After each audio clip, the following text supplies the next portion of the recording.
Monthly budget report. Deputy Jones. Thank you, Madam Chair. Deputy Superintendent of Operations Scott Jones. So at your direction, we're on item 11.1, which is the monthly budget report. Also, last month, I was asked to do a revenue overview. Obviously, we didn't get to it last month, so I'll go ahead and, at your direction, ma'am, cover the revenue overview. The key takeaway from the presentation on revenue today is hopefully it'll make you even more informed on your decision-making process towards requests for funding going into the next legislative session. But first of all, in the backups is what's called a reference to the period 12 report, or June of last fiscal year. We are in the new fiscal year 2025. I can attest that the Utah State Board of Education is fiscally viable, that we can meet all of our known obligations and commitments, and that we are in a great position going in or starting. We've already started the next fiscal year. We are deep into year-end close processes for 24. We anticipate closing and sending our package up to the state finance, who should certify it somewhere around the September, October timeframe. So with that, now this is the revenue summary report, but I'll just pause right here, if it's okay with you, Madam Chair, and see if there's any questions on the budget report, which is for period 12, that's also in the backups before I get into the revenue summary. I see a question. Member Okay. Bogus. Yes, ma'am. I noticed that you said known with inflection. What Correct. outstanding balances would we have that would be unknown, and could you give me an example of an unknown obligation? So the reason why I say that is it's part of the industry standard to ensure that you know that there is the possibility that sometimes there occurs what's called unauthorized commitments or obligations. We don't know of any of those. I'm not saying there's any out there, but what I have to do is make sure that you know that I only know what I know. So what I know is by our contracts, by our payroll commitments, those types of things too. That's why we have such a good internal control system, though, is that if someone does make an unauthorized commitment or an unauthorized obligation, we would find out about that. And if it's something that is in excess of your approved budget, then I would advise you at that time. My response is through the chair, of course. Madam Chair, does that answer Board Member Bogus's question? Does that answer your question? Yes, it does. I've just never heard you say it like that before. Yeah, And well, so I was say that very- because we're at year end, and year end is, if I may, Madam Chair, year end we go penny, by dollar by dollar. We have such an outstanding staff that just really do that. And if we do discover something, I would report that to you immediately. So, All right. which Thank I'm not anticipating we will at all. So Thank you, sir. I it's just appreciate the that. emphasis is on year end close. Thank So, you. Yes, ma'am. Can I just break in for just a minute? Sure. The air conditioning is out. There is someone working on it. Just letting you know that it's not your imagination.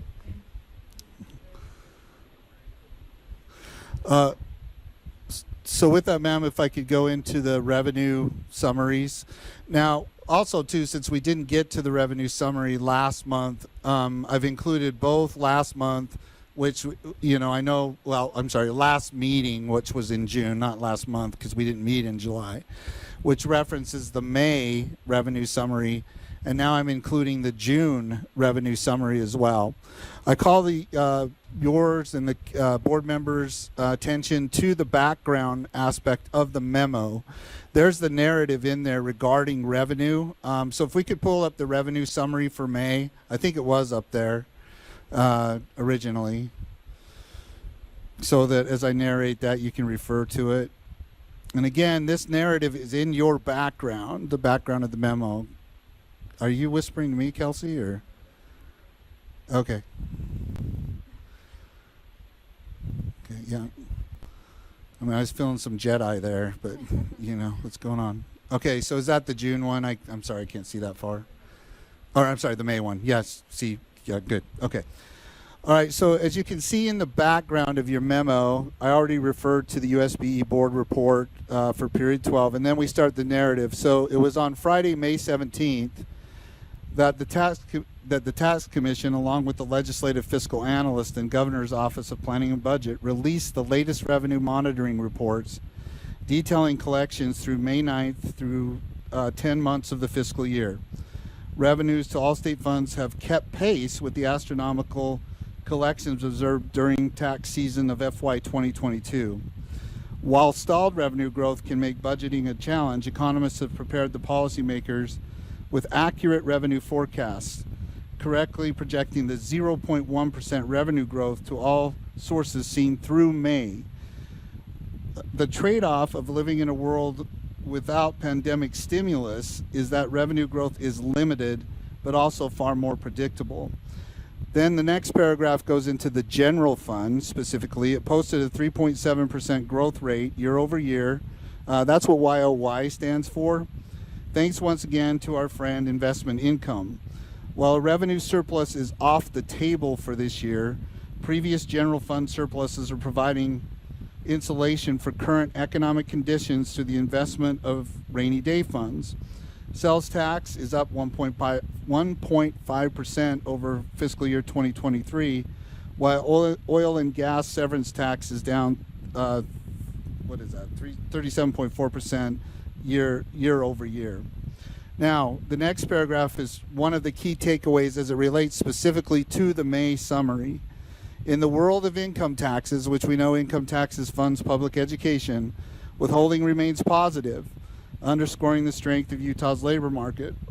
While final payments are down 22.7% compared to last May, while the income tax fund lags the forecast by 0.06%, legislative economists know that the only thing reliable about final payments is that they are unreliable.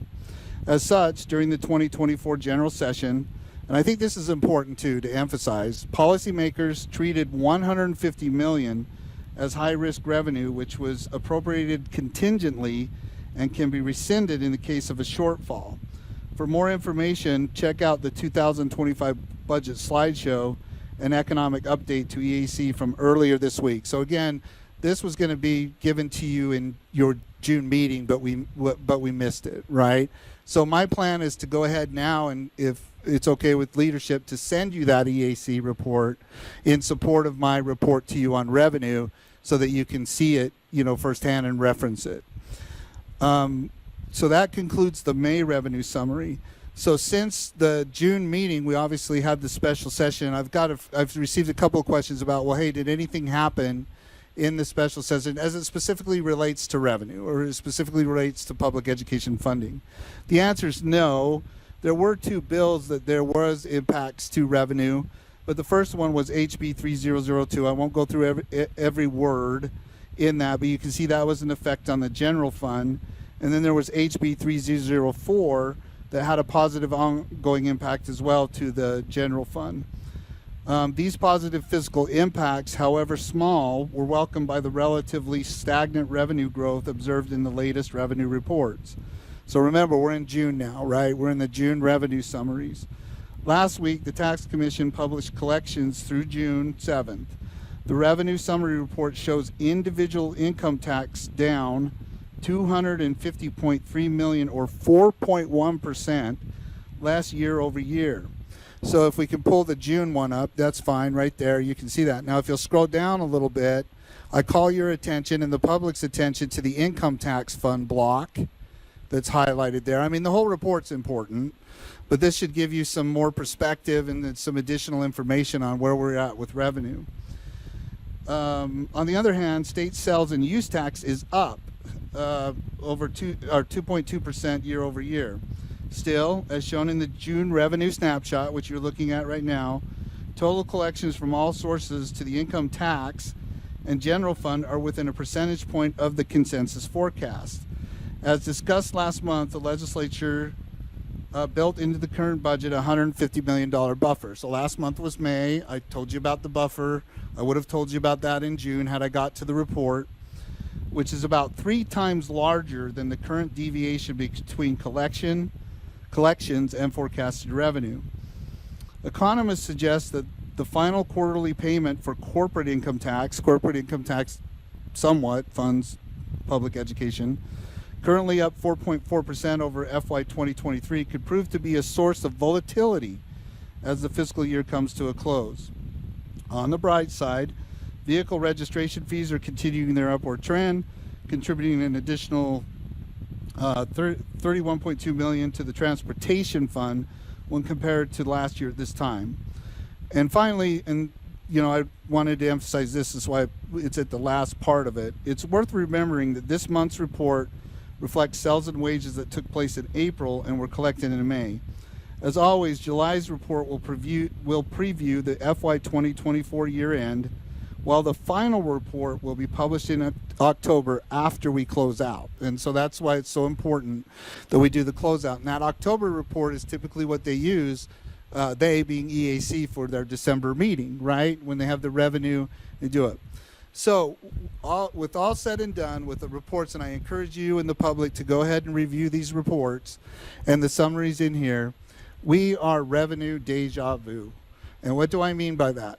We are pretty much where we were last year. And last year, if you recall, just in the sense of an example, we came out of the legislative session with a little over 200 million plus of new money. So after the legislature meets all of their statutory obligations, like, the inflationary increase, those types of things, we realized around 200 plus of new money.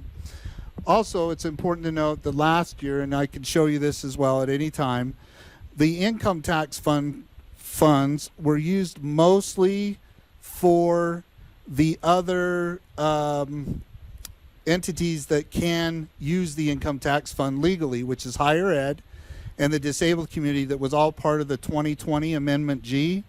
And most of our one-time money came from the economic stabilization account. Why is that important? Because as you see with the income tax fund proceeds that are going in, we can probably, while there's no guarantee on the approach the legislature will take, and they're always really do well in the due diligence of ensuring that our budget is balanced, is that we could see that similar trend again, where public education one-time funds. So I talked to you about the ongoing funds we saw last year, and now we have the one-time funds from the economic stabilization account. We could probably, or likely, will see a similar approach, right, to doing that. Also, considering too that what's going on in November is the amendment, right? The proposed amendment, or that goes in front of the ballot as well. That certainly has to be on the minds of our policymakers and our legislators as we all jointly go into, and we're grateful to them for their support of public education as we move together into the next legislative session, considering the revenue that's out there. Madam Chair, that concludes my report update on revenue. Next month, we bring in Dr. Nestor Rodriguez. He's our economist to take you through revenue all the way beginning with the new fiscal year, the revenue report in July, which is huge, right? The October report, and he'll run the economist viewpoint for us. So surprise, Dr. Nestor, welcome to the group. So, ma'am, pending your questions or any board member questions on revenue. Sure. We have Member Davis up first, and then Member Wood. Bless you. Thank you. So we are projecting potentially roughly 200 million in ongoing funds, is what I'm hearing, which would be roughly a 5% increase on the WPU. So, Yeah. and that's it. Well, I mean, but my other question is, do we know roughly a total amount we could be looking at, or a window for one-time only funds? And then I have one more question after that. yeah. Madam Chair, if I may, I do want to be clear. At this point, Scott Jones or any of the USB staff are not estimating $200 million. All we're saying is if you look at the trends of the revenue that's coming in, and you look at the outcome that was from last legislative session, Similar. we're still subject to the July report. We're still subject to we could see an exponential increase in income tax realization. I doubt it. I think as the report points out, they're pretty good at forecasting and estimating and doing those things. They've got some great economists up there. So I don't want it to be that I'm unduly influencing you to say, well, you can only expect $200 million of new money. I do not want to do that. All I'm trying to do is show you trend analysis with the revenue and outcomes that were based on similar trends last year. So it could So be more. It could be more ongoing money. Okay. Understood. And based on the trend analysis, with you not predicting, but just looking at past trend last year, what did we end up with a total on one-time funds? I believe it's a little over 800 million. Where's my? Yeah, little over 800 million. And final question, the 153 million that I read about, or 150 something plus million that they want to hold, have they already decided to hold that in reserve in case they Yes. decide not to bring our monies back from the federal government? So Where's that now coming you're talking from? about the federalism. For the piece, federalism, right? is that coming out of the income tax fund also, or is that coming from somewhere else? That's a great question. I don't have that answer. I'd have to follow up with you on that. So specifically, no. I'd hate to say yes. My guess is yes, but I don't want to guess. So may I follow up with Board Member Davis specifically and the board on her question? Appreciate that. Thank Okay. you. Member Wood and then Member Norton. Just a quick question on the 150 million that was Sure. tagged as high-risk revenue. Do Yes. we know what items those were flagged at? Is there a I certain tried, place? Madam Chair, I tried to get the list. I'll have to follow up with that as well, specifically on that one too. So, Excellent. Okay, perfect. yeah, Thank I'll you. get that to And- you. Yes. Appreciated. Member Norton? I don't want to be a doomsday girl, but I'm a doomsday girl because from what I was hearing from you, we were in a declining position last year. Yes, from And- income tax receipts, Yes, on Madam income Chair. tax Yes, receipts. yep.